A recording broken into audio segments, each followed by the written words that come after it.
Wyoming Territory, 1881. The wind cut sharp through the valley near Sweetwater Creek as Dalton Zayne rode alone, dust clinging to the hem of his worn duster, rifle holstered at his side, and no intention beyond getting to Rivet's End before sundown. He was not looking for anything but quiet. After the war, after the cattle raids, after the fire that took everything back in Texas, he had nothing left to give anyone. He worked, rode, slept under stars, and passed through towns like a ghost with a name. But then, just past the ridge where prairie grass bowed to the wind, he saw her. She was standing barefoot in the middle of the trail in a faded blue dress, holding tight to the reins of a broken-down wagon. A wheel lay splintered beside her. Two children, a boy and a girl, crouched behind her, their eyes wide and scared. Dalton pulled his horse to a stop, boots stirring up the dry dirt as he dismounted. "You all right, miss?" She looked up, and Dalton forgot how to breathe. Her hair was wind-tousled and copper-brown, freckles scattered across her cheeks like they had been kissed there by the sun. But it was her smile, soft, uncertain, and full of something he had not felt in years, that hit him hardest. "No," she said honestly. "We are not." Dalton nodded once, stepping closer. "You hurt?" "No, just stranded," she said. "Wagon will snapped clean. I tried to fix it myself, but I do not know what I am doing." He glanced at the children. The girl looked about 7, the boy a little older. Dalton crouched. "What are your names?" The girl peeked out. "Letty," she whispered. The boy added, "Levi." Dalton gave a faint nod, then looked back at the woman. "Fiora," she said, voice quiet. "Fiora Flint." Dalton Zayne. He tipped his hat and set to examining the busted wheel. "This is not going anywhere without a new axle. You headed to Rivet's End." "Trying to. My husband," she stopped herself. "He left 2 weeks back. Said he was going to find work up north. Never came back." Dalton's jaw tightened. He had seen that kind of hurt before. "You all alone out here?" Fiora nodded. "I had no one else. My folks passed 2 winters ago. Thought I could make it to town, find work." Dalton looked back at the wagon, then at her. "It is half a day's ride. I can take you. I cannot leave the wagon." "You can," he said. "You and the children can ride with me. I will come back for the wagon tomorrow. You stay out here, you will not make it through the night. Clouds are rolling in." Fiora hesitated, arms tightening protectively around the children. "I will not hurt you," Dalton said, his voice soft but steady. "You have my word." She looked at him for a long moment. Then she nodded. Dalton swung up into the saddle and reached down. "Come on." Fiora lifted Letty first, then Levi, and finally climbed up behind Dalton. She held onto him lightly at first, but when the wind picked up and Letty shivered, she drew closer, arms circling Dalton's waist with a trust that made something old and quiet stir in his chest. They rode through the valley, the sun dipping low behind them. Fiora was quiet, but not from fear, more like she was thinking, watching the land roll past like it was new to her. Dalton spoke, just to keep the silence from getting too thick. "Where you from?" "Missouri," she said. "Small farm near Springfield. I was born there, married young. Thought I knew what I was doing." Dalton did not ask more. She did not need to explain. The sky was dark by the time they reached town. Rivet's End was not much, 2 saloons, a general store, a blacksmith, and a boarding house with more creaks than nails. But it was safe. Dalton guided them to the boarding house and helped Fiora and the children down. "I will pay for the room," he said. "No, you do not have to. I want to." He looked her in the eye. "You got 2 kids and no place to sleep. Let me do this." She blinked fast, swallowed. "All right." Inside, the woman who ran the place, Mrs. Dutton, took one look at Fiora's tired face and the children, and softened. She gave them a room upstairs, a warm meal, and a promise of breakfast come morning. Dalton stayed at the bottom of the stairs, hat in hand. Fiora came back down after settling the children. Her hair was unpinned now, falling around her shoulders. She looked tired, but her smile was still there, small, but real. "Thank you," she said. Dalton shrugged. "It was nothing." "It was not nothing," she said. "You stopped. You helped. That means something." He looked at her, really looked, and for the first time in a long while, he did not feel like a man just passing through. "I will fetch your wagon tomorrow," he said. "Why?" she asked, not suspicious, just curious. Dalton hesitated. Then he said, "Because you smiled at me like I was not a stranger, and I liked how that felt." Fiora laughed softly, the sound like warm rain. Dalton cleared his throat, suddenly unsure. "Well, good night, Fiora." "Good night, Dalton." He turned to go, but her voice stopped him. "Would you come back tomorrow evening? After the wagon?" He looked over his shoulder. "You want me to?" She nodded. "Yes."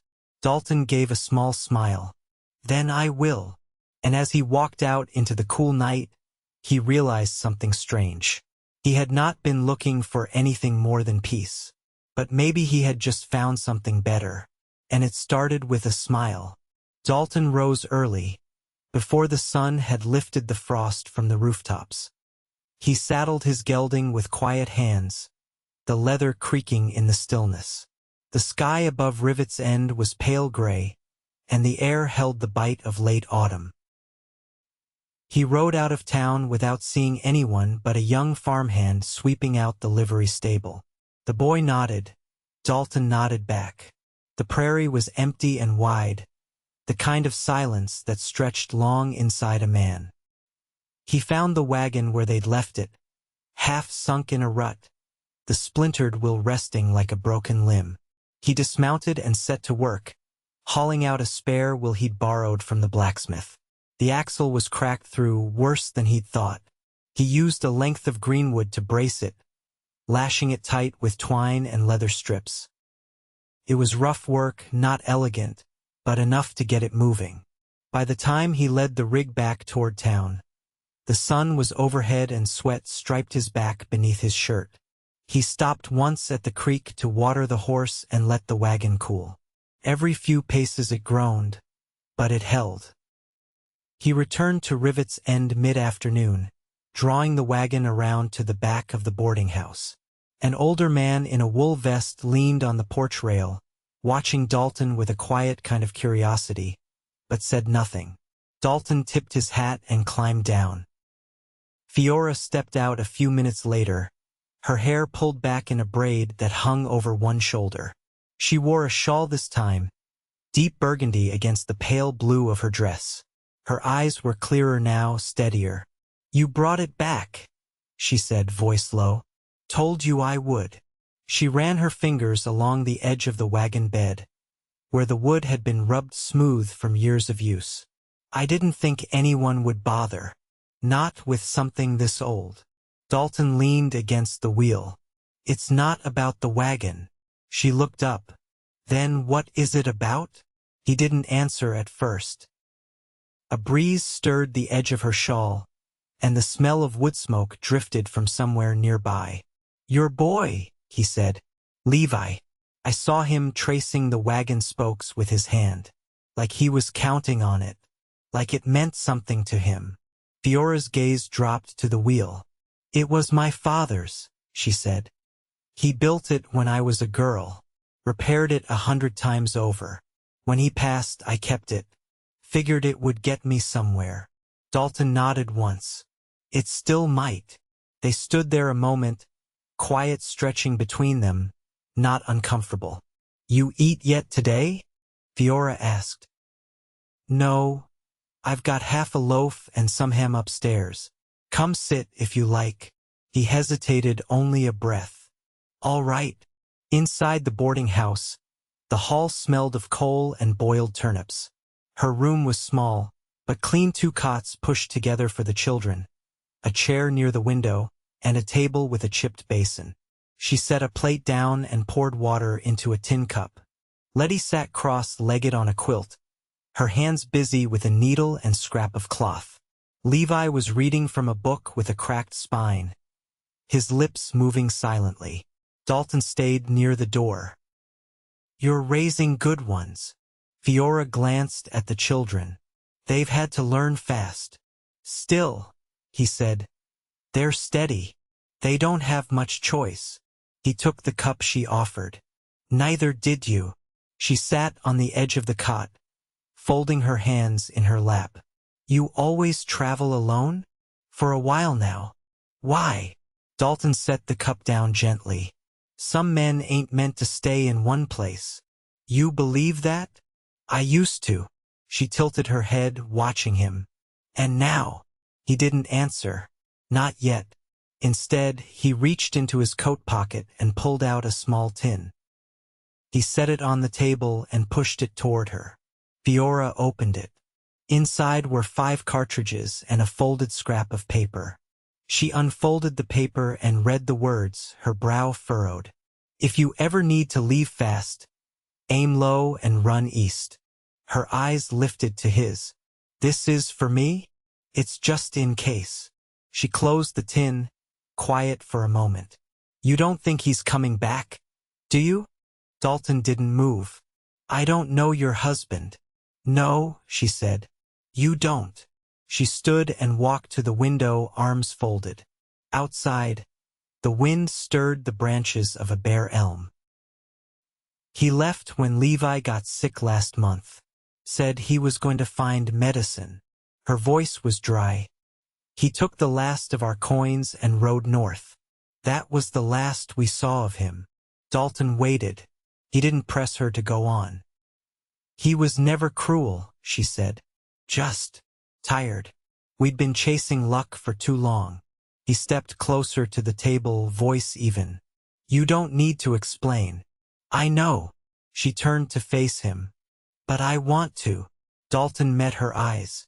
"Then I'll listen." The quiet that followed wasn't empty. It was full of something waiting to grow. Fiora stepped toward him, slow and sure. "You're not what I expected." Dalton breathed once. "What did you expect?" She smiled. Not like before. This time it was edged with something deeper. Someone who'd ride on after doing his part. He looked down, then back at her. "I thought I would. And now?" He reached for her hand, not sudden but deliberate. His fingers wrapped around hers, rough and warm. "Now I ain't so sure." Fiora didn't pull away. Her voice was quiet. "I don't know what comes next." "Me neither," he said. "But I'd stay long enough to find out."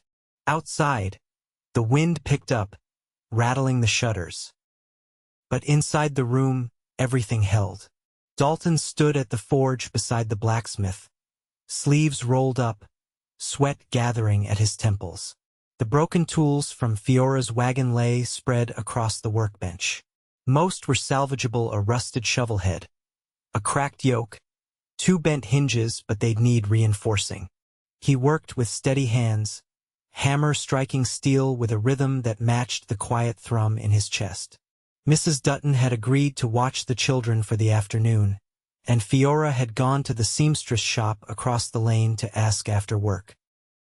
When Dalton returned to the boarding house near dusk, the air smelled of roasting onions and coal oil. He stepped into the hall and found Fiora kneeling by the stove in the small parlor, sleeves rolled up almost to her elbows, coaxing a weak flame into something stronger.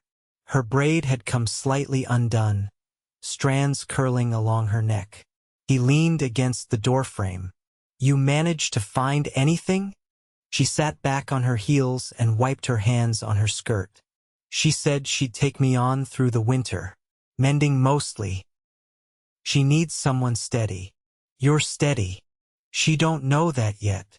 Dalton stepped inside and crouched beside her, reaching for a stick of kindling. "She will." Fiora watched the flame catch, the blue edge flickering once before it settled. I'm not used to things working out. He didn't answer. Instead, he handed her a folded strip of cloth. For your hands. From the apothecary. She took it slowly. You didn't have to. I wanted to. She nodded, eyes fixed on the fire. Levi asked if you were coming back again. Dalton looked toward the stairs. What did you tell him? I said I didn't know. She turned toward him. Because I don't. He sat back on the floor, legs stretched out, boots crossed at the ankle. You want me to? I don't want to owe anyone. You don't. Fiora studied him, her mouth a quiet line. It's hard to believe in kindness that doesn't want something. Dalton let that sit a moment. I've wanted a lot of things in my life, he said. None of them lasted. I'm not looking for anything now. But I could stay if you needed help. I do need help, she said, voice almost a whisper. But not the kind that runs when spring comes. Dalton turned his head. That what he did? He said the land was too hard, that I made things heavier. She folded her hands tightly. I believed him for a long time. Dalton's voice was quiet. He was wrong. Letty's footsteps padded down the stairs, her small hand clutching a piece of muslin. Mama, I finished the corners. Can I show Mr. Zayne? Fiora nodded, and the girl shuffled over, holding out the square. The stitching was uneven, but careful, tiny pink flowers blooming along the edge. Dalton took it gently. That's real fine work. Letty beamed. Mama showed me how. Well, he said, handing it back. You're learning from someone good. The girl returned upstairs, and Fiora stood slowly, brushing her hands on her apron. I'm not sure what this is between us, she said without looking at him. I don't need a name for it, Dalton said. Not yet. She faced him then, arms folded. You've lived alone a long time. I have. Then why now? He rose to his feet, not close enough to crowd her, but close enough that she'd feel the steadiness in him. Because you looked at me like I was still worth knowing, and I haven't had that since before the war. Fiora's eyes softened, but she didn't move. If you stay, it won't be easy. The town talks. They'll say I'm too quick to take a man in. Dalton nodded once. Let him talk. I've lived through worse than gossip. She looked at him for a long time. Then her arms dropped to her sides, and she stepped forward, just enough to press her forehead to his chest. No tears, no words, just the weight of a woman who'd held too much alone. Dalton's arms circled her without question. He didn't speak. He didn't need to. The fire behind them crackled low, casting their shadows against the far wall. Above them, Letty and Levi whispered to each other through the thin floorboards, voices hushed with the kind of curiosity only children carry. A man had returned, and their mother hadn't flinched. Outside, the wind had settled. The air had turned still, and in that pause something solid began to take root.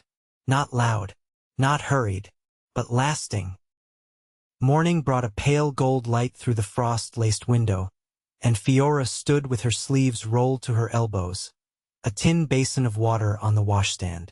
She rinsed the last of the soot from her hands, glancing toward the cot where Letty still slept curled beneath the quilt, thumb tucked beneath her chin. Levi had already gone down to the yard behind the boarding house, helping Mrs. Dutton stack kindling in exchange for a slice of warm bread. Dalton had promised to meet her by the smithy before noon, and she tied her hair back with a narrow strip of muslin, fingers working quick and neat. She didn't dress differently, she had nothing finer to wear, but she took time with the buttons, smoothing the front of her skirt, checking the hem for loose threads. Outside, the streets had thawed to mud. Townsfolk moved slow through the slush, shoulders hunched against the lingering cold. She passed the seamstress shop, a faded placard swinging from a rusted hook, and continued toward the blacksmith's, the scent of scorched metal already in the air. Dalton was waiting near the side wall, jacket unfastened, hat low over his brow. He'd trimmed his beard that morning only slightly, but she noticed. When he saw her, he straightened from where he'd been leaning, eyes lifting to meet hers without hesitation. "You ready?" She nodded. "Where are we going?" "You'll see." He led her toward the outer edge of town, past the last row of clapboard houses and out toward a narrow rise where the land opened wide again. They didn't speak as they walked. The silence between them had changed, no longer heavy, no longer uncertain, just easy. They crested the ridge and came to a shallow clearing ringed by cottonwoods, branches still bare but beginning to bud.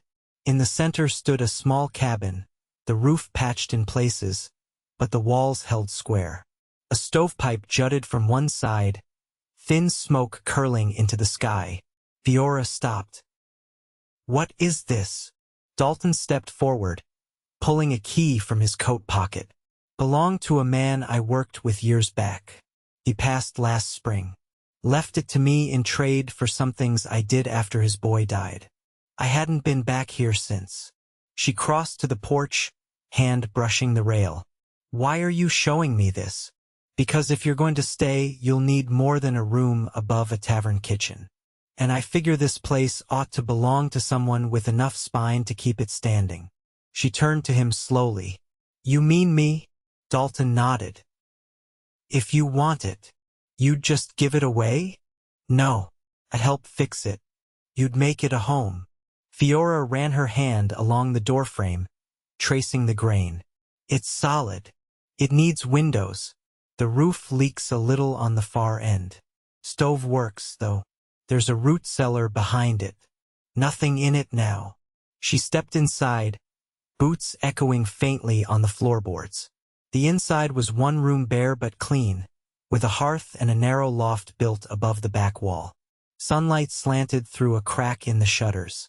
She turned slowly, taking it all in. "It's quiet." Dalton stood in the doorway, watching her. "You like quiet?" "I do. Always have." He stepped inside, closing the door behind him. "I figure you and the children could stay here once it's mended. I'd help with what I can." She looked at him directly. "And what about you?" "That depends." "On what?" "On whether you want me here."